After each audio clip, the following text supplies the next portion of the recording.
Hey, welcome back to the Charlie Bahama Show, and I am here in the studio of an old friend, Toby Lunn, artist in the house. Charlie. And Toby, the last time you were on my show was Electric Air. When you first started out, I think you were doing a show at COB.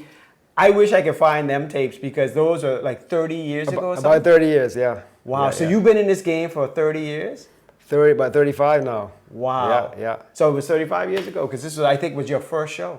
I think so. Yeah. Wow. Yeah. So this is a real joy for me to reconnect because I was just, like we were talking about, I went to a lecture the other day. It's all about camaraderie. It was Stan Burnside. Oh man, amazing Yeah. Stan. And of course his brother Jackson. That's right. Two just amazing Bahamian artists. Absolutely. So I actually so Stan started me off as a painter, and then Jackson, I worked for him at Dungalik.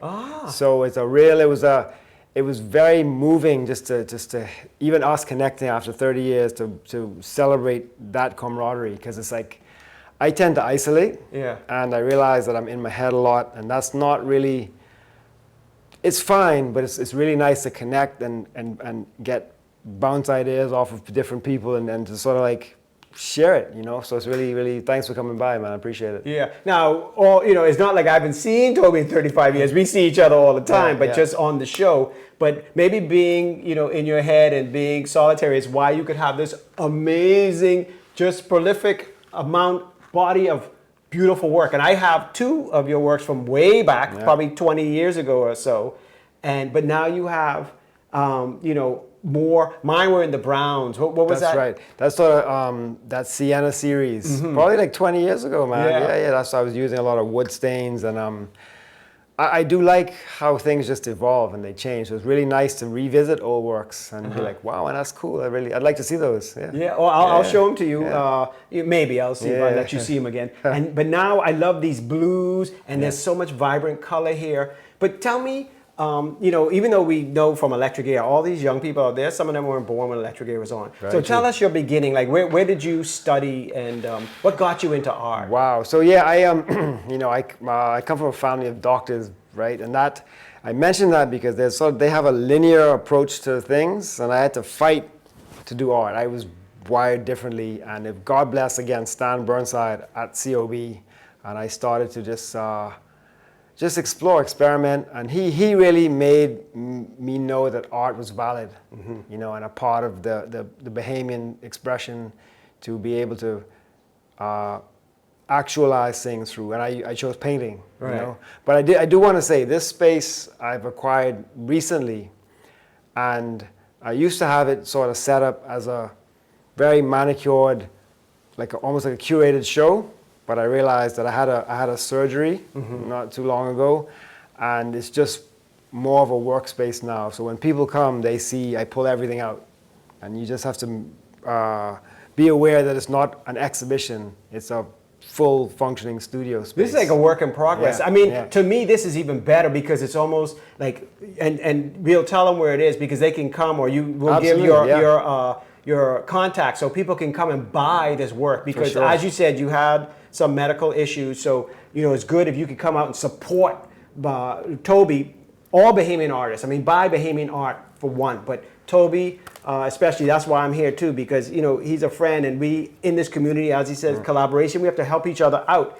But this is like, to me, intimate. I like it. I don't want you to curate this or make it, because this is like, who this reminds me of? I don't know if you ever went over to Amos Ferguson's. Yeah, I did. Remember him? And he was a genius as well. Absolutely. Amos was one of the greats. Actually, I met him, through Stan. Yeah. Right? And Amos was another giant who didn't apologize for his method of expression. And Stan mentioned that the other night, how it took foreigners to recognize him. But going to that point, having paintings underneath the bed, underneath the chair, underneath the, why not? Yeah. And I'll tell you an experience with Amos. So I used to call Amos before, because he was on Electric Air way back.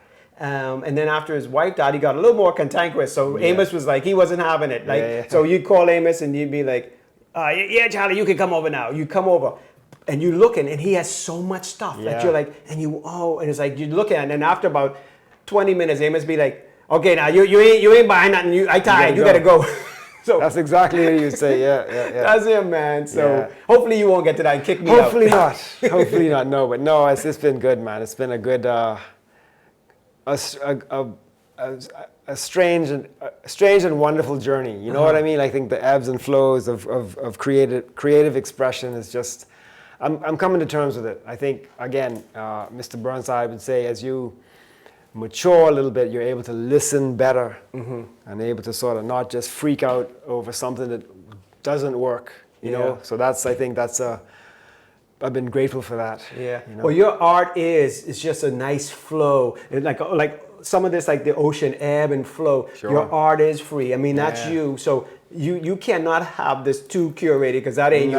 Your art, you know. So I mean, tell people how they can contact you. So, and I'll put it up under the screen. Well, yeah. I mean, I definitely want to keep it somewhat private by appointment. Yeah, by appointment. But like, is there a website or? Yeah, I mean, my Insta Instagram is Toby.Lunn on Insta. So that's a good way to connect, contact, and it's basically set up by appointment. And I'm very grateful, man. This is a working space, and running into you as we do like periodically has been great, man. Because I watch what you do, and I think I know I've said this so many times already, and it's sounding like a public service, but that community vibe is necessary to get it out there. It needs to be heard. Yeah, you need someone to talk to. I need so it's like it's a great. I appreciate that, man. Yeah, man. You know what I mean? You're a brother, man. Yeah, You're a brother. yeah. We look alike too, you know. Yeah.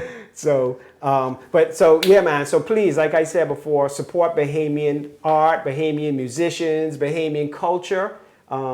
Because like he said, it took foreigners to see Amos Ferguson and see his worth. So listen, you Bahamians out there, y'all have it first, you know. So do it before the foreigners come, and then y'all be like, dang, I can't afford Toby Lunn no more. All right?